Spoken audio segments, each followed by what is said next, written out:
শুরু করছি জেলার সারাদিন। আপনাদের সঙ্গে রয়েছি আমি ঋষিকেশ।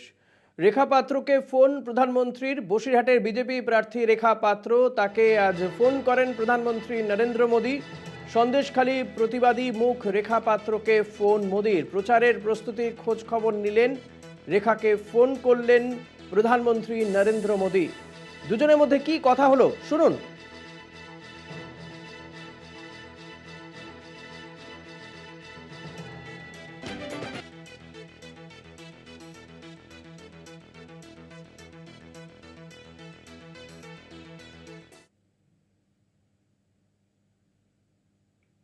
रेखा जी नमस्कार।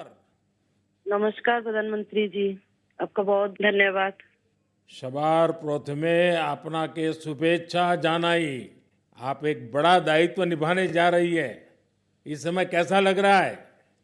बहुत अच्छा लग रहा है और आपका हाथ मेरे सर पे है। मेरा संदेशखाली का माँ बहन के सर पे आपका हाथ, आप तो हमारे लिए भगवान समान है। लग रहा है राम जी हमारा साथ है और राम जी का हाथ हमारा सर पे है। ऐसा है, इन माताओं बहनों का हाथ मेरे सर पे है। रेखा जी, मुझे आपका मैसेज मिला था। मैं यथासंभव कोशिश करता हूं कि बीजेपी कार्यकर्ताओं से बात करता रहूं। मैं जानता हूं आप बंगाल की विपरीत राजनीतिक परिस्थितियों में प्रचार कर रही हैं। जब आपका नाम घोषित हुआ तो क्या माहौल क्या था, क्या लगा लोगों का? आपको क्या क्या परिस्थितियों का सामना भी करना पड़ता होगा? क्या हो रहा है, मैं जरा पूरा चित्र समझना चाहता हूँ। हमारी साथ जो दुर्घटना घटी थी, हम तो बहुत दुर्भाग्यशाली। हम संदेशखाली का माँ बहन नहीं है, पूरा बसीराट लोकसभा का जो माँ बहन है सब एक समान ही अत्याचारी तो हुई है। और हमारी साथ जो हुई उनकी तो जेल हुई, ईडी की हाथ चला गया और हम चाहती है उनकी सजा मिले। और हाँ, हमारा इधर जो 2011 साल से वोट हम इलेक्शन नहीं दे पाई, हम चाहती है पूरा सुरक्षा के साथ वोट दे पाए। हम वोट दे पाएंगे, संदेशखाली की माँ बहन और भी खुश होगा। और आपका बहुत बहुत धन्यवाद क्योंकि आप हमारे साथ आई। नहीं, मुझे पूरा विश्वास है आपकी बात इलेक्शन कमीशन तक जरूर पहुंचेगी और इलेक्शन कमीशन सभी मतदाता मतदान कर पाए इसके लिए पूरा प्रबंध करेगा। और इलेक्शन कमीशन निष्पक्ष मतदान हो इसके लिए हमेशा प्रतिबद्ध होता है। हम भी आशा करेंगे कि इलेक्शन कमीशन आपकी पीड़ा समझे कि आपने 2011 से आपने वोट नहीं दिया है। तो ये बहुत ही दुखद बात है कि बंगाल में किस प्रकार से सरकारों ने व्यवहार किया है। लेकिन रेखा जी, जब ये आपका नाम घोषित हुआ, आपको चुनाव में कैंडिडेट बनाया, वो जब समाचार मिला तो आपके पड़ोस में अड़ोस में और आप जो इतना बड़ी लड़ाई लड़ी हो, सब में क्या मैसेज गया? सबका कैसा रिस्पॉन्स है? सब लोग खुश है। 2-4 टीएमसी की जो माँ बहन थे उन्होंने विरोध किया, उन्होंने अभी मान लिया और उन्होंने भी फिर से हमारे पास मैसेज, वीडियो कॉल से मैसेज भेजा। उन लोगों ने जो किया सो वो तो टीएमसी की बुलाने पर किया है, उन्होंने जोर जबरदस्ती करवाई गई है और नहीं होगा। जो किया है उनके लिए उन्होंने माफी मांग रही है। तो हमारे कोई उनका ऊपर कोई दुश्मनी नहीं है क्योंकि वो हमारे माँ बहन, हमारी भाई बाप है। हम तो सबके लिए लड़ेंगे क्योंकि उन्होंने हमारे लिए लड़ रही है, हम उनके लिए लड़ेंगे। जो जमीन, जो सम्मान लौटाया जाए इसके लिए पूरा कोशिश करेंगे। रेखा जी, अभी जो मैं सुन रहा हूं आपको, मुझे लगता है कि भारतीय जनता पार्टी ने आपको उम्मीदवार बना करके बहुत बड़ा काम किया है। क्योंकि राजनीति में बहुत कम लोग ऐसे होते हैं जो ये कहेंगे कि जिसने आपका विरोध किया उसका भी भला हो। और मैं सुन रहा हूँ अभी तो आप चुनाव के मैदान में उतरी हो और आप कह रही हो कि टीएमसी के जिन लोगों ने मेरे खिलाफ किया है उनका भी अन्याय के खिलाफ मैं लड़ूंगी। ये आप बहुत बड़ी बात बता रही हो। और मैं सच बताता हूँ, देश जब जानेगा कि रेखा पात्रा इस विचार के रखती हैं और सारा देश आप पर गर्व करेगा। मुझे बहुत अच्छा लगा आपके विचार सुन करके। रेखा जी, मुझे पता लगा है कि बसीरहाट में जनता, विशेष रूप से महिलाएं, ये आपको बहुत स्नेह दे रही हैं। और अब जब चुनाव के मैदान में उतरी हैं तो अब क्या वातावरण है? उनकी घर की बेटी हूँ मैं और उन्होंने मुझे चाहती है, ये सुनकर बहुत खुश हूँ मैं। और इलेक्शन पे उतर के हमें लग रहा है उनका पूरा सपोर्ट मिलेगा मुझे, और उन्होंने जब पूरा सपोर्ट करेंगे तब ना हम उनके लिए और भी कुछ कर पाएंगे। और हम भी गरीब घर की लड़की हूँ, किसी की घर की बेटी बहू हूँ, तो यही बोलूंगा। मेरे पति भी तमिलनाडु चेन्नई उधर काम करती है। हमारा फैमिली में बहुत बहुत परिश्रम करके उनका हमारा संसार चलती है।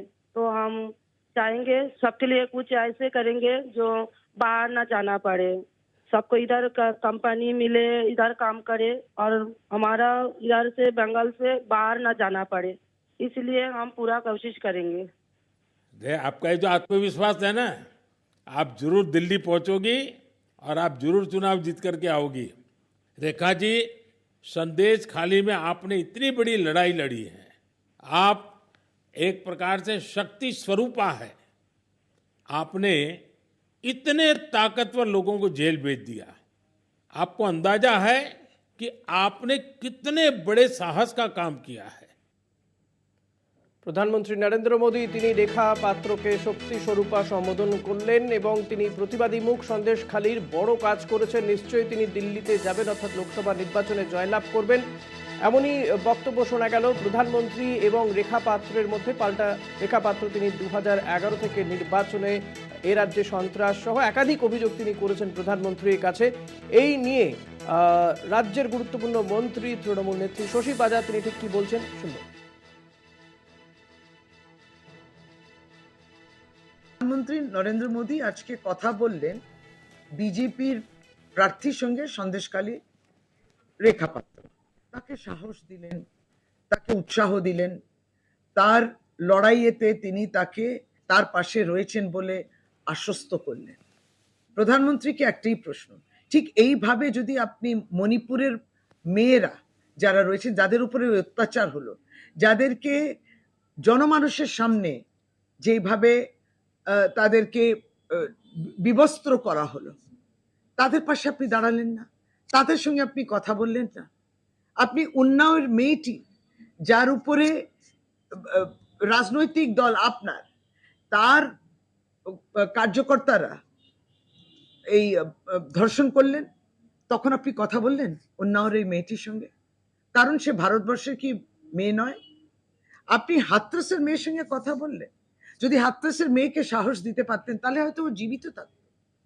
তাকে ধর্ষণ করে পুড়িয়ে দিল আপনার প্রশাসন, আপনি কিছু বললেন না।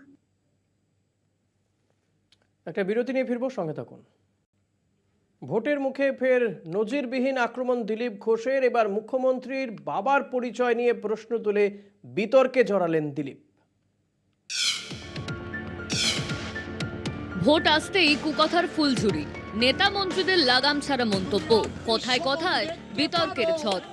মা বল অদৃশ্য মনে দেখতে পারো, কিন্তু চোর দেখার চোখ নাই তোমার শর্মিলা সরকার।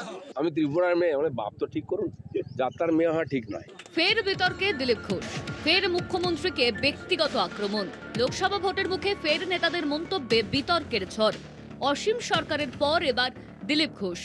লোকসভায় বর্ধমান দুর্গাপুরে আসনে বিজেপির প্রার্থী দিলীপ। প্রচারে নেমেই চেনা ফর্মে দিলীপ।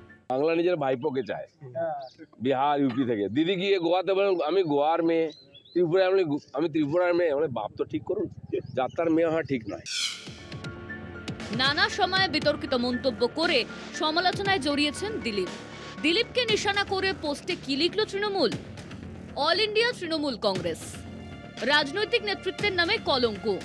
মা দুর্গার বংশকে চ্যালেঞ্জ করা থেকে মমতার বংশ নিয়ে প্রশ্ন তোলা।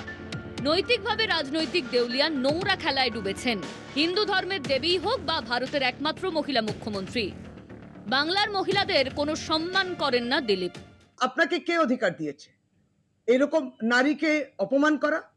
ভারতীয় জনতা পার্টি প্রতিনিয়ত মমতা বন্দ্যোপাধ্যায়কে আপনি অপমান করছেন। এ তো হতে পারে না, এটা চলতে দেয়া যায় না। আপনার কোনো অধিকার নেই। আপনি এক্ষুনি ক্ষমা চান, জানি না এটা ক্ষমাযোগ্য কিনা, বাংলার মানুষ আপনাকে ক্ষমা করবে না। দিলীপের মন্তব্যকে সমর্থন করছে না বিজেপি। রাজনীতিতে লড়াই জোরদার হোক, কিন্তু এমন কোনো ভাষা প্রয়োগ করা উচিত নয় যেটা স্বাভাবিকভাবেই যে নির্বাচনী আচরণবিধি লঙ্ঘনের মতো শোনায়। তো বিষয়টা যেটা আছে সেটা আমার মনে হয় সেইভাবে সকলে চিন্তা করলেই বিষয়টা ঠিকঠাক হবে। দিলীপের কুকথার বিরোধিতা করে তৃণমূলের কড়া পদক্ষেপ। জাতীয় নির্বাচন কমিশনের নালিশ করছে তৃণমূল। কলকাতা টিভি। হোলির দিন বর্ধমান শহরের রং খেলায় মাতলেন বর্ধমান দুর্গাপুর কেন্দ্রের তৃণমূল প্রার্থী কীর্তি আজাদ। স্থানীয়দের সঙ্গে রং খেলার ফাঁকে ফাঁকেই চলল ভোটে প্রচার। ভোটে জয় নিয়ে নিশ্চিত কীর্তি জনসংযোগের মাঝে তোপ দাগলেন বিজেপি প্রার্থীর বিরুদ্ধে। বাড়ি ভাড়া নিয়ে দুর্গাপুরে অস্থায়ীভাবে বসবাস করতে শুরু করেছেন ভারতীয় দলের প্রাক্তন ক্রিকেটার কীর্তি আজাদ। কখনো হেঁটে কখনো সাইকেলে চেপে বর্ধমান দুর্গাপুরে ভোটের প্রচার চালাচ্ছেন কীর্তি। সদ্যই কীর্তির বিপক্ষে প্রার্থী হিসেবে দিলীপ ঘোষের নাম ঘোষণা করেছে বিজেপি। দিলীপ নিজের নির্বাচনী কেন্দ্রে পৌঁছতে প্রচারে ঝাঁজ বেড়েছে কীর্তি আজাদের। চিরাচরিত রেওয়াজ মেনে বর্ধমান শহরবাসী রং খেলায় মাতেন হোলির দিন। এবারও শহরের লক্ষ্মীনারায়ণ জিউয়ের মন্দিরে পুজো দিয়ে আবির ছুঁয়ে রং খেলায় মাতলেন বর্ধমানবাসী। তাদের সঙ্গে ছিলেন তৃণমূলের প্রার্থী কীর্তি আজাদ। বর্ধমানে প্রার্থী হয়েই কীর্তির বিরুদ্ধে বহিরাগত ইস্যু তুলেছিলেন দিলীপ ঘোষ।